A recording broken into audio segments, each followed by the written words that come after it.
Hello friends, welcome to Karunya vlogs. இன்னைக்கு நம்ம கிச்சனில் பச்சை பயிர் பாயாசம் எப்படி செய்கிறதுன்னு பார்க்கலாம் வாங்க.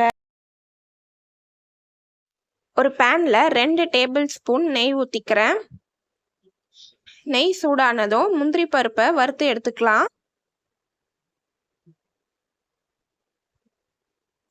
இப்போ முந்திரி பருப்பை வறுத்து தனியாக எடுத்து வச்சுக்கோங்க. அதே நெய்யில் இந்த மாதிரி பொடி பொடியாக தேங்காய் கட் பண்ணி எடுத்து வச்சுருக்கேன். தேங்காவையும் நெய்யில் வறுத்து எடுத்துக்கலாம்.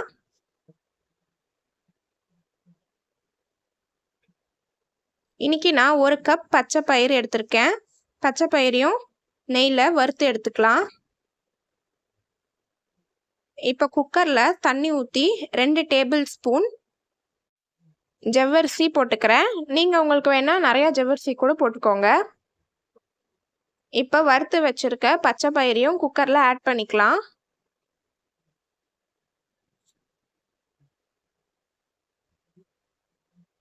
பச்சை பயிர் முழுகிற அளவு தண்ணி ஊற்றிக்கோங்க. இப்போ குக்கர் மூடி போட்டு விசில் போட்டுக்கலாம்.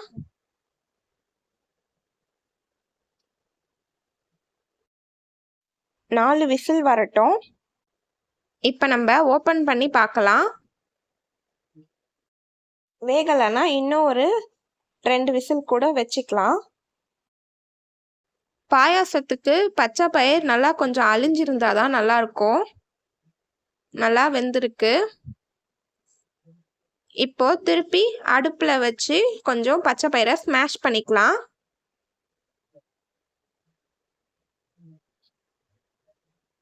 அரை கப் வெல்லம் ஆட் பண்ணிக்கிறேன். நீங்கள் உங்களுக்கு தேவையான அளவு வெல்லம் ஆட் பண்ணிக்கோங்க.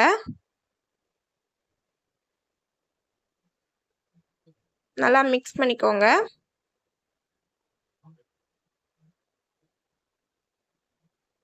வெல்லம் கரையட்டும். இப்போ 2 கப் பால் ஆட் பண்ணிக்கிறேன். காய்ச்சின பால் தான் ஆட் பண்ணுறேன். நல்லா மிக்ஸ் பண்ணி விட்டுக்கலாம். நெய்யில் வறுத்த தேங்காவையும் ஆட் பண்ணிக்கிறேன். நெய்யில் வறுத்த முந்திரி பருப்பையும் ஆட் பண்ணிக்கலாம்.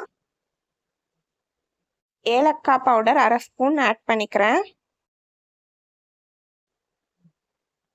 நல்லா மிக்ஸ் பண்ணிக்கலாம். ஒரு 10 நிமிஷம் கொதிக்கட்டும் பாயாசம் நல்லா.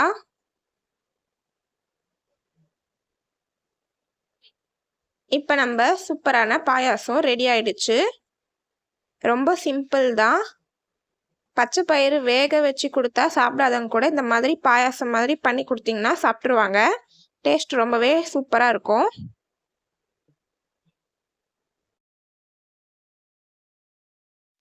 ரொம்ப ரொம்ப ஹெல்த்தியான பச்சை பயிர் பாயாசம் ரெடி ஆயிடுச்சு. எடுத்து பவுலில் ஊற்றிக்கலாம். டேஸ்ட் ரொம்பவே சூப்பராக இருக்கும். பாயாசமோட ப்ராசஸும் ரொம்ப சிம்பிள் தான். குயிக்காக நீங்கள் செஞ்சு முடிச்சிடலாம். சிம்பிளான பச்சை பயிர் பாயாசம் ரெடி ஆயிடுச்சு. நீங்களும் ட்ரை பண்ணி பாருங்கள். ட்ரை பண்ணி பார்த்துட்டு கமெண்ட் பண்ணுங்கள். உங்களுக்கு இந்த வீடியோ பிடிச்சிருந்துச்சுன்னா லைக் பண்ணுங்கள், ஷேர் பண்ணுங்கள், சப்ஸ்கிரைப் பண்ணுங்கள். பாய் பாய்.